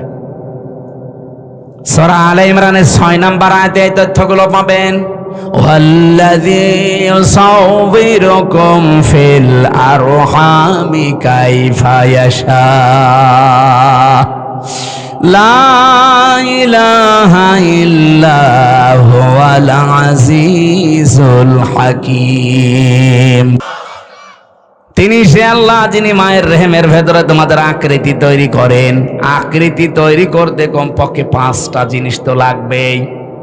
এই তথ্যটা এবার পাবেন সূরা নাহালে 14 নম্বর পারা, 14 নম্বর পৃষ্ঠা, 13 নম্বর লাইনের 78 নম্বর আয়াতের মাঝে আছে। ওয়াজআলা লাকুমুস সামআ ওয়াল আবসারা ওয়াল আফইদা ইলা আখির আয়া। আল্লাহ পাক বলেন শ্রবণ শক্তি, দর্শন শক্তি, বাক শক্তি, আকেল শক্তি, ঘ্রাণ শক্তি, এগুলো আমি আল্লাহ আমার রব নামের কারণে দিয়েছি। আমরা ওদিকে 4 4 8 পেয়েছিলাম মার বাবার থেকে, মাটির উপাদান 10, কত হয়? আমার আল্লাহ নিজে রব নামের কারণে আমাদেরকে ভিক্ষা স্বরূপ দিয়েছেন 5টা। 8 5 13, আর ওদিকে 10, এই 23টা যখন পুরাপুরি এক হয় তখন পূর্ণাঙ্গ মানুষ তৈরি হয়। কিন্তু এই 23টার ভেতরে 2টা, একটাও যদি কম হয় ও জীবনেও পূর্ণাঙ্গ হয়ে আর আসতে পারবে না, তখন অপূর্ণাঙ্গ হয়ে আসবে। আল্লাহ যদি তাদেরকে বাক শক্তি না দিত তাহলে তারা কথা বলতে পারতো না। আজ যারা বলছে দেহ আমার, সিদ্ধান্ত আমার, এই বাক শক্তিটা দিয়েছে তোর মা বাবা কে? বলেন বলেন। যিনি দিল কথা বলার শক্তি, এখন তার বিরুদ্ধেই কথা আরম্ভ হয়েছে। এই জন্য আমিরে জামাত ডাক্তার শফিকুর রহমান হাফিজাহুল্লাহ মানে ডাইরেক্ট ঘোষণা দিয়েছে, বাংলাদেশে কমিশন রিপোর্ট দূরের কথা, এই কমিশনই আমরা মানি না। এক কথা বলে না কেন? এটা যদি কেউ রাজনীতি মনে করেন, হ্যাঁ এটাই আমাদের রাজনীতি। কোরআন সুন্নাহ বিরোধী কোনো কাজ এই দেশে হওয়ার জন্য আমরা জীবন দেইনি। যারা বসে আছেন আমাদের জীবনের ওপরে বসে আছেন, আপনার ছেলে মেয়ে জীবন দেয়নি। 2732 জন মানুষ যারা মারা গেছে, কয় টাকা দিয়েছেন তাদের পরিবারে গিয়ে? আপনি কয়দিন দেখা করেছেন বলেন? এই মানুষগুলো আপনাকে কোরআনের বিরুদ্ধে আইন তৈরি করার জন্য এই দেশটা উপহার দিয়েছে না? আপনি মুগ্ধকে কবর থেকে তুলে জিজ্ঞাসা করেন, আবু সাইদকে কবর থেকে তুলে জিজ্ঞাসা করেন, রায়হানকে কবর থেকে তুলে জিজ্ঞাসা করেন, ইয়ামিনকে জিজ্ঞাসা করেন, যতগুলো মানুষের, আমি 2732 জন মানুষের তালিকা আমার কাছে আছে, বই আকারে আছে। এই মানুষগুলোকে কবর থেকে তুলে জিজ্ঞাসা করেন, কারণ এরা শহীদ। আর শহীদ যারা তারা তো মরে না। এরা প্রত্যেকেই বলবে এই দেশে আমরা বৈষম্য দূর করার জন্য জীবন দিয়েছি। আপনি এত কি হয়ে পড়লেন যে আল্লাহর ভেতরে আপনি বৈষম্য খুঁজে পাচ্ছেন? নারী পুরুষের সমান অধিকার দেওয়া লাগবে, এটা বৈষম্য করেছে আল্লাহ। এই জন্য এই আইন আমরা মানি না। আমরা নতুন করে কমিশন তৈরি করে ওনার রিপোর্ট দিয়েছি। বিশেষ করে 4টা বিষয় দেখলাম মারাত্মক। 1 নম্বরে বিয়ের ক্ষেত্রে, 2 নম্বরে তালাকের ক্ষেত্রে, 3 নম্বরে অভিভাবকত্বের ক্ষেত্রে, 4 নম্বরে সম্পদ আদি বন্টনের ক্ষেত্রে। এই 4 জায়গায় নাকি আল্লাহ পুরুষকে বেশি দিয়েছে, মেয়েদেরকে কম দিয়েছে। এই জন্য এখানে পক্ষপাতিত্ব হয়েছে, ওনারা এটা মানে না।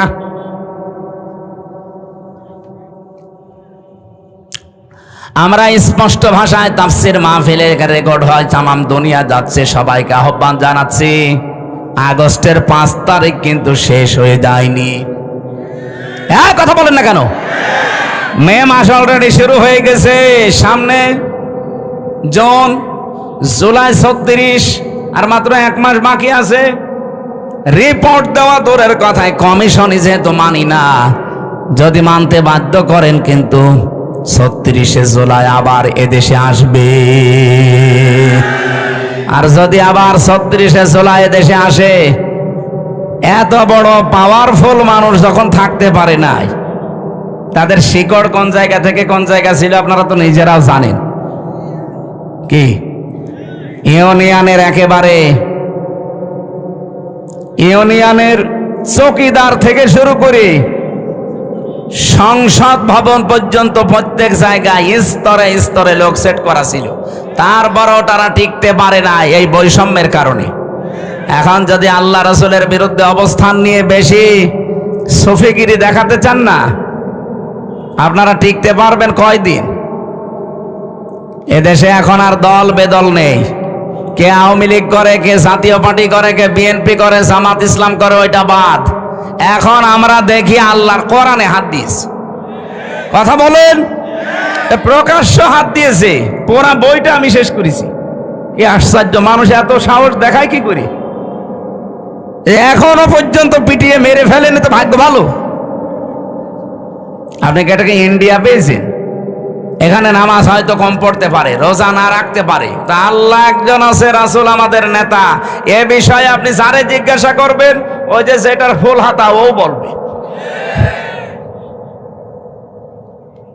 আবার লজ্জা পাচ্ছে। আপনার লজ্জা কিসে?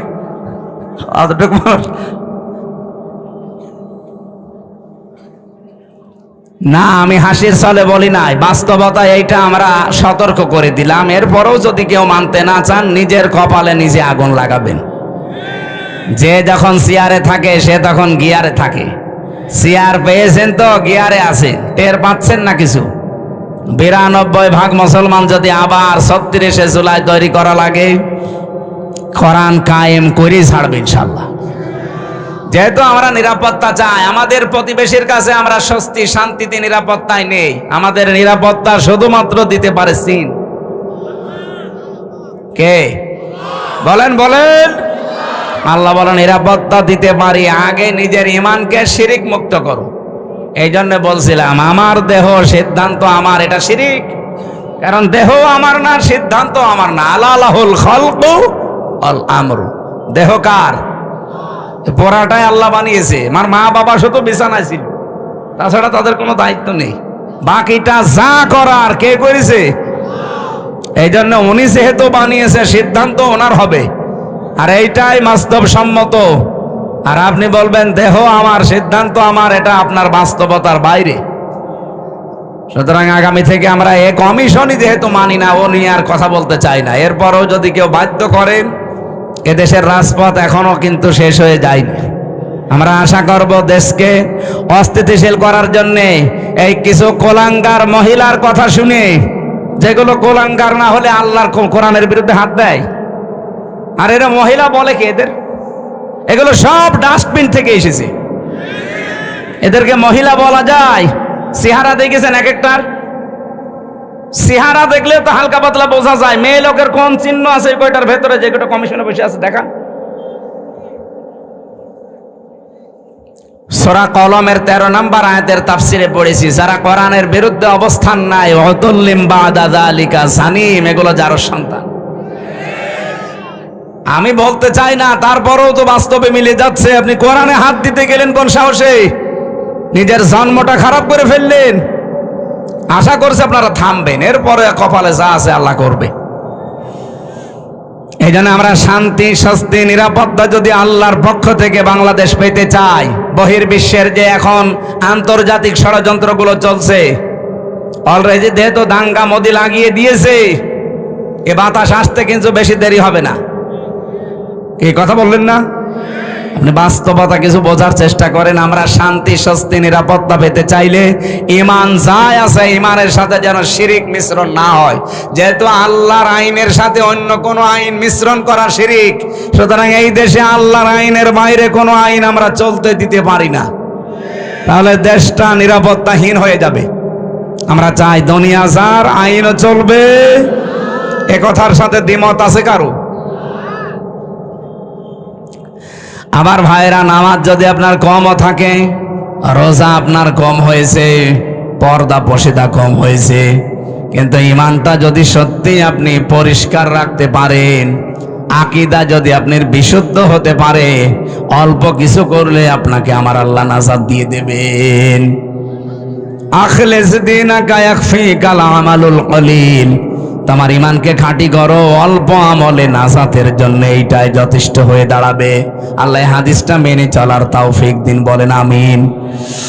ও বাংলার মুসলমানেরা, যে হাদিস পড়ে ব্যাখ্যা করছিলাম, যে জিনিস আমার না, ওটা যদি জোর করে আমি নিজের আয়ত্তে রেখে দেই, আমি ওই দিন থেকে নবীর উম্মত। আর সুতরাং আগস্টের 5 তারিখের পরে কাউ যদি এই কাজ করে থাকেন, কারো চরিত্র যদি এরকম সমস্যা থাকে, আগে ওটা ফেরত দিয়ে দেন।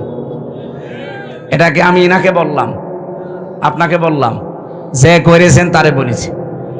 যারাই করেছেন এগুলো আপনি নিজে তো জানেন, কার্ডটা কি দখল করেছেন সেটা ফেরত দিয়ে দেন। হ্যাঁ, যদি আপনার জিনিস এতদিন দখল হয়ে যায়, ওটা যদি আপনি ফেরত পেয়ে থাকেন, আপনার অসুবিধা নেই। কথা বোঝা গেছে? আপনারই ছিল, ওটা হাতছাড়া হয়ে গিয়েছিল, দখল করে নিয়েছিল, এখন ওটা আবার ফেরত পেয়েছেন, আপনি এই হাদিসের আওতা মুক্ত থাকবেন। সে যেন জাহান্নামে নিজের একটা স্থান তৈরি করে নিল। বলেন নাউজুবিল্লাহ। আল্লাহ আমাদের হেফাজত করুন।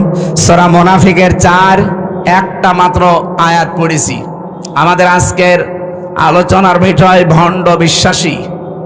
বাংলাদেশে নেই, আছে মানে নবীজি ইন্তেকালের আগে কিন্তু কথা জানিয়েছেন যে ভণ্ড বিশ্বাসী, যেটা আরবিতে বলা হয় মুনাফিক, বাংলায় কি বলে?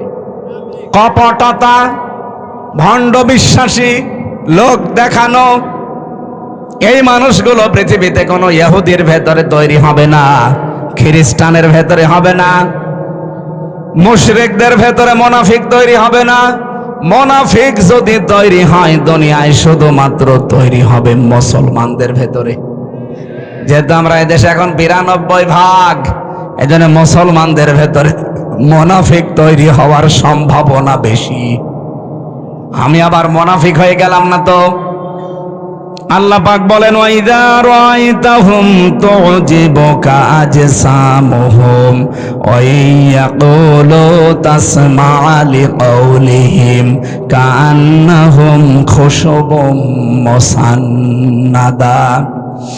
হে নবী, আপনি যখন মুনাফিকদেরকে দেখবেন, যেহেতু মুনাফিকের এই জাতটা অন্তরের সাথে সম্পৃক্ত, দেখলে আপনি নিজে পর্যন্ত আশ্চর্য হয়ে যাবেন যে এ কি গো, এটা আমার চাইতেও বড় বুজুর্গ।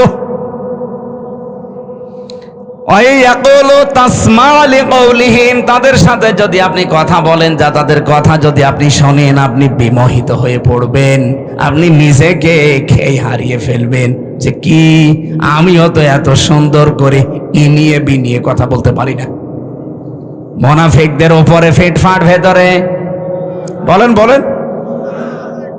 রাব্বুল আলামিন তাদের উদাহরণ দিতে গিয়ে জানিয়েছেন কান্নাহুম খুশুবুম মুসান্নাদা, তারা যেন কাঠ খোদাই করা দেওয়ালের মতো।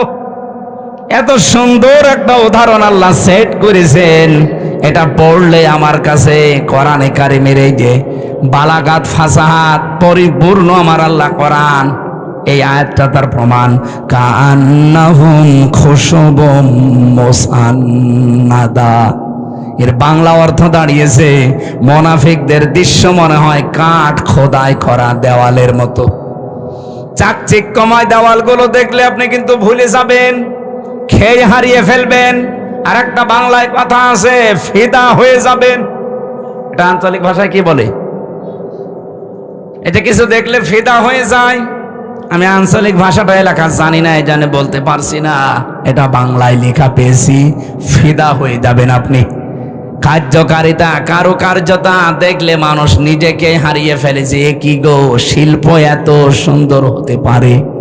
আল্লাহ পাক বলেন ইয়াহসাবুনা কুল্লা সাইহাতিন আলাইহিম, মুনাফিকরা ধারণা করে উচ্চ কথা বললেই মনে হয় তাদের কোনো কিছু ফাঁস হয়ে যাবে। হুমুল আদব্য, তাদেরকে শত্রু হিসাবে চিহ্নিত করে রাখবেন। আমি কোন কয়েকটা বলছি। ফাহাজারহুম, তাদের থেকে সতর্ক থাকবেন।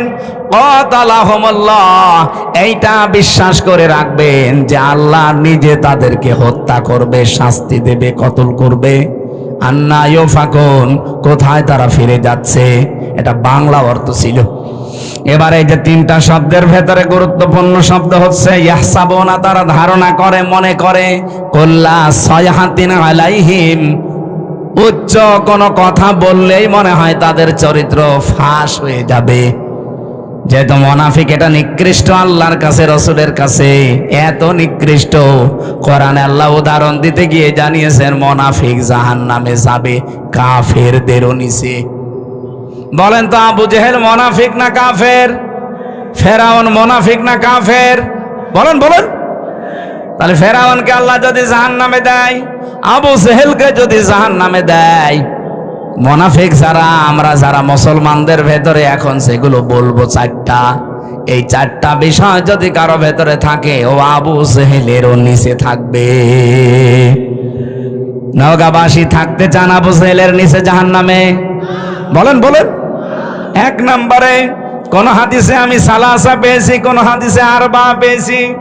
আয়াতুল মুনাফিক আরবা আছে, সালাসা আছে। ইজা হাদ্দাসা কাযাবা, কথা বললেই মুনাফিকরা মিথ্যা কথা বলে।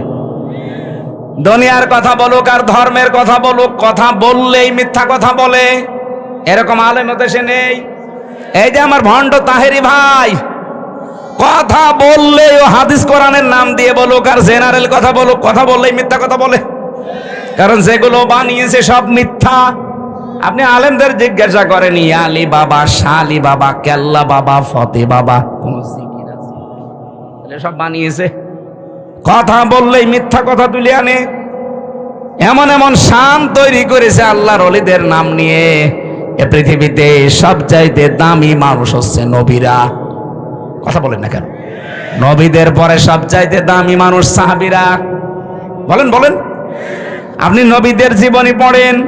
আমি 25 জন নবীর জীবনী পেয়েছি কোরআনে ডাইরেক্ট, আর 2 জন নবীর নাম পেয়েছি ইনডাইরেক্ট।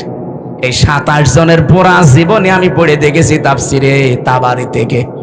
পড়াটা পড়ে কোনোদিন আমি পাইনি ও যেমন জিকির বানিয়েছে কোন নবী এই শালি বাবা, কেল্লা বাবা, ফতে বাবা বলে জিকির করেছে। তাহলে পড়াটা মিথ্যা, এটাকে আর ব্যাখ্যা করা লাগবে? সাহাবীদের জীবনী পড়েন, হেকায়েতে সাহাবা সহ যত সাহাবীর জীবন আমি নিজে পড়েছি। একটা দুইটা না, বিশ্ববিদ্যালয়ে থাকাকালীন বহু সাহাবীর জীবন আমার ছিল। পড়াটা পড়ে কোনো দিন আমি পাইনি একদিনের জন্য কোনো সাহাবী ইয়া রাসূলুল্লাহ ইয়া রাসূলুল্লাহ এই জিকির করেছে। অথচ ওরা নাম দিয়েছে আহলে সুন্নাত ওয়াল জামাত, ওদের নাম দেওয়া দরকার আহলে বেদাত ওয়াল জামাত। সুন্নাতের কোনো বালাই ওদের ভেতরে নেই, খালি পাগড়ি মাথায় দিয়ে জব্বা গায়ে দিলে আর বাবড়ি চুল রাখলে সুন্নত হয়। যা যা করছেন সবগুলো মিথ্যার উপরে। কথা বললে যারা মিথ্যা কথা বলেন, ধর্মের কথা বলেন আর জেনারেল কথা বলেন, কথা বললেই জীবনে মিথ্যা ছাড়া কিছুই পাওয়া যাচ্ছে না। অথচ নবীজি বলেন এই পৃথিবীতে সমস্ত পাপের মা হচ্ছে মিথ্যা। বাইরের দেশগুলোতে আমি যেয়ে দেখেছি ওরা শুধু আজ দাঁড়িয়ে গেছে এই মিথ্যাটা না থাকার কারণে। মালয়েশিয়া তো মুসলমান দেশ, তারা 2004 সাল থেকে আজ দাঁড়িয়ে গেছে, আর আমরা 54 বছরও দাঁড়াতে পারি না। আমি মালয়েশিয়া বিশ্ববিদ্যালয় পড়াটা যখন ঘুরছিলাম 120টা দেশের ছেলে মেয়েরা ওখানে আছে।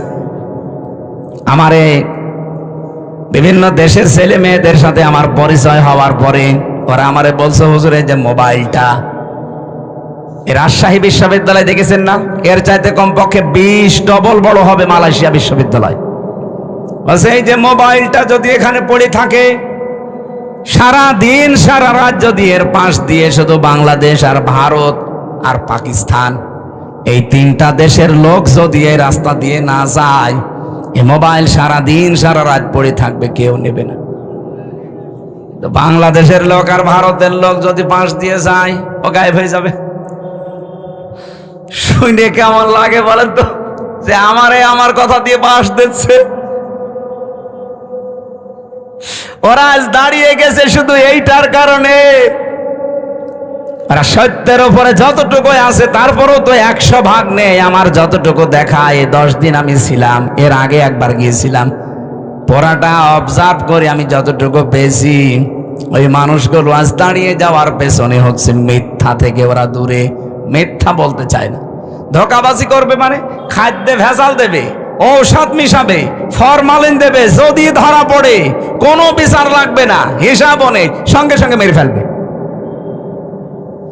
এরকম বাংলাদেশে এই যে রাজশাহীর বাগমারান একটা ছেলে আছে, আমাদের বিশ্ববিদ্যালয় কুষ্টিয়ার বড় ভাই আব্দুল জব্বার মন্ডল, উনি যতটুকু ক্ষমতা পেয়েছিলেন ম্যাজিস্ট্রেট হিসাবে, যা আরম্ভ করেছিলেন, যদি পেছনে ব্যাকআপ থাকতো আর ওইভাবে যদি বাংলাদেশে 100 জন আব্দুল জব্বার তৈরি হতো, কেউ খাদ্যে ভেজাল দেওয়ার সাহস দেখাতো না। ওদের দেশগুলোতে খাদ্যে ভেজে, সিঙ্গাপুর, মালয়েশিয়া, থাইল্যান্ড, খাদ্যে ভেজাল নেই, এই জন্য শরীরও সুস্থ থাকে। আমি 10 দিনে একটা কাশিও দেইনি, আর বাংলাদেশে এসে আমার 14 বার কাশা লাগতেছে, কারণ এই দেশে খাদ্যে যে ভেজাল। 2 নম্বরে যে জার্ম, এই যে আকাশে বাতাসে যে পলিউশন, এরপরে এই যে ধুলাবালিগুলো, ওর দেশে একটা খড়কুটা নেই। অথচ বাংলাদেশে যাইতে মালয়েশিয়া প্রায় 5 ডবল বড়। না ভাই, মোনাফিক যদি মোনাফিকি করেন, মুসলমানদের ভেতরে যেহেতু এটা তৈরি হবে, তো এই জন্য আমাদের সাবধান, আমরা যেন মোনাফিকি না করি। 2 নম্বরে ওয়াইদা ওয়াদা আখলাফা, ওয়াদা করলেই তারা খেলাফ করবে। যেহেতু সামনে ওয়াদার একটা মৌসুম আসতেছে, কত মানুষ কত ওয়াদা আপনাকে দেবে, পার হয়ে গেলে পাটনি বাড়ার শালা হয়ে যাবে। ওয়াদা একটাও যারা ঠিক রাখে না। 3 নম্বরে ওয়াইদা তুমিনা খান, যারা আমানত রাখলে খেয়ানত করে। আমানত রাখলে যে খেয়ানত হয় এটা ওয়াজ করা লাগবে না, 15.5 বছরে দেখে ফেলেছেন। দরবেশের মতো মানুষ, এত বড় বড় দাড়ি, যার মাথার চুল থেকে পায়ের স্যান্ডেল পর্যন্ত পুরা সাদা, আর সে নাকি 36,000 কোটি টাকা চুরি করিস। দেশে যদি কোরআনের আইনাজ থাকতো, এই দরবেশের 1 হাত না 2 হাত না, ওরা আরো কিছু জিনিসপত্র কেটে ফেলতো। কত চোর এই দেশে, একটাও থাকতো, এমনি তো পালিয়েছে, যেই কয়টা এখন আছে একটাও থাকতো না।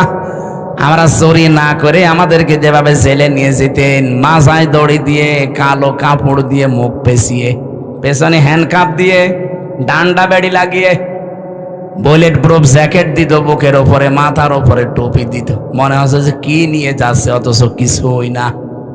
আর এখন এত বড় বড় কোটি কোটি টাকা চুরি করা মানুষ মনে হচ্ছে জামায় আদরে কোটে উঠতেছে।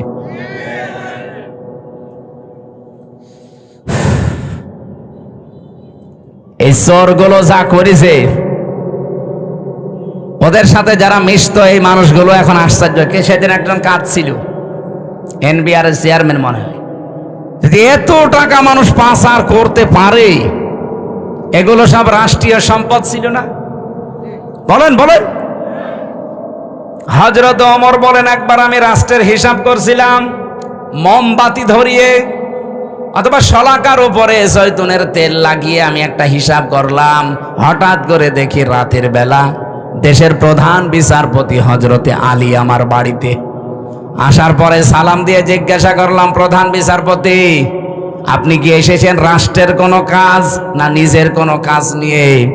হযরতে আলী বলে, খলিফা, আমি এসেছি আমার পারিবারিক একটা সমস্যা নিয়ে। হযরত ওমর সঙ্গে সঙ্গে বাতিটা লিভিয়ে দিলেন। হযরতে আলীর মন খারাপ হয়ে গেল, কি গো, আমি দেশের প্রধান বিচারপতি, আমি এসেছি দেশের প্রধানমন্ত্রীর কাছে, আমারে দেখলে তো আরো আলোক সজ্জা বেশি করবে। আর একটা জয়তুনের তেল দিয়ে লম্প জ্বালানো ছিল, বাতি ওইটাও দিল লিভিয়ে, এখন তো অন্ধকার হয়ে গেল, আমি কি বলতে যে কি বলবো। হযরত ওমর ডাক দিয়ে বলে, প্রধান বিচারপতি আলী, মন খারাপ করবেন না, আমি আপনাকে আগেই জিজ্ঞাসা করেছি আপনি কি এসেছেন আপনার ব্যক্তিগত কাজে না পারিবারিক কাজে না রাষ্ট্রীয় কাজে? আপনি নিজেই বলছেন না আমি পারিবারিক কাজে এসেছি। আমি যে হিসাব করছিলাম এটা রাষ্ট্রের তেল পুড়িয়ে রাষ্ট্রের জনগণের হিসাব। তা আপনি আসলেন আপনার পারিবারিক ব্যক্তিগত জীবনের সমস্যা নিয়ে। জনগণের তেল পুড়িয়ে আমি কাজ করি, এ সময় আপনার সাথে কথা বললে জনগণের আমানতের সাথে খেয়ানত হবে। হযরতে আলী বলেন, এই দিন থেকে ওমরের প্রতি রাগ না মহব্বত যা ছিল, ভালোবাসা, এগুলো আরো আল্লাহ বৃদ্ধি করে দিয়েছে। দেশের 1628 জন মানুষ যদি এভাবে আমরা তৈরি করতে পারতাম, আজ বাংলার মুসলমানেরা সুযোগ আল্লাহ সব সময় দেয় না, 54 বছর পর একটা সুযোগ অলরেডি দিয়েছে। এবার যদি হাতছাড়া হয়ে আবারও চোর ডাকাত আবার এসে যায়, 100 বছরে সুযোগ আর পাবেন না। আমি বলছি না আপনি এই লোকটাকে দেন, এই লোকটাকে দেন না, আপনি এমন মানুষকে আপনার রায়, আপনার সিদ্ধান্ত, আপনার ভোট, আপনার আমানতটা দেবেন যে লোকটা পেলে আল্লাহর কাজ করবে, রাসূলুল্লাহর কাজ করবে, মানবতার কাজ করবে। আর যদি না নিজেই মারিং কাটিং এর ওস্তাদ হয়, আপনার নিজের কপালে নিজে কোড়াল লাগাবেন না। সূরা হুদের 98 নাম্বার আয়াতটা বাড়িতে আজকে পড়বেন। ইয়াকদুমু কওমাহু ইয়াউমাল কিয়ামাতি ফাআওরাদাহুমুন নার ওয়া বিইসাল ওয়িরদুল মাওরুদ। আল্লাহ পাক, এটা বাংলা অর্থ হচ্ছে, যেই দলের নেতা জাহান্নামে যাবে ওই দলের অনুসারী কর্মী সব তার সাথে জাহান্নামে যাবে। এটা আমি বানালাম। সূরা হুদ 12 নম্বর পারা 12 নম্বর পৃষ্ঠার 1 নম্বর লাইনের 98 নম্বর আয়াত। বাংলাদেশে যত তাফসীর আছে, বাংলা ইংরেজি যা পাবেন দেখেন এইটা লেখা আছে। যদি এটা ফেরাউন সম্পর্কে আল্লাহ নাযিল করেছে, কিন্তু কোরআন তো শুধু ফেরাউনের জন্য না, তামাম দুনিয়ার জন্য। যেই দলের নেতা জাহান্নামে যাবে ওই দলের কর্মী অনুসারী যা আছে তার পেছনে সব যাবে জাহান্নামে। আপনি এখন কোথায় যাবেন নিজেই ভাবেন। 4 নাম্বারটা যেটা বলতে চাই, এটা অনেকে আমরা বলতে চাই না, এইটাও আছে 4 নম্বরে হাদিস, যে মুনাফিক তারা যারা কথা বললেই, কারো সাথে একটু ঝগড়া হলেই কথার আগেই গালি দেয়। এদেশে তো নেই। সেদিন আমি পাবনায় না কোন জায়গায় যেন যাওয়ার সময় দেখি বরফ বিক্রেতা, ওই যে আইসক্রিম বিক্রি করে, 2 মহিলা মনে হয় ঝগড়ার সময় গালি দিচ্ছিল, মোবাইলে রেকর্ড করিস। এমন গালি একবারে 1 থেকে Z পর্যন্ত পুরা গালি 8-10 মিনিট রেকর্ড করে আবার বরফ বিক্রি করছে ওই মোবাইলের সাথে, কিভাবে মেমোরি কার্ডে সেট করে মাইকে ছেড়ে দিয়েছে। জোরে বাবা, গালি মানুষ এইভাবে দিতে পারে? বুড়ো বুড়ো এরকম মানুষ দেখি, যুবক ছেলে যুবতী মেয়ের সামনে তার মাকে গালি দেয়। এরকম বুড়ো দেশে নেই? আপনি মানুষ? হ্যাঁ, মুরব্বী যারা আছেন নিজের স্ত্রীকে গালি দেন, কারা হাত তোলেন তো।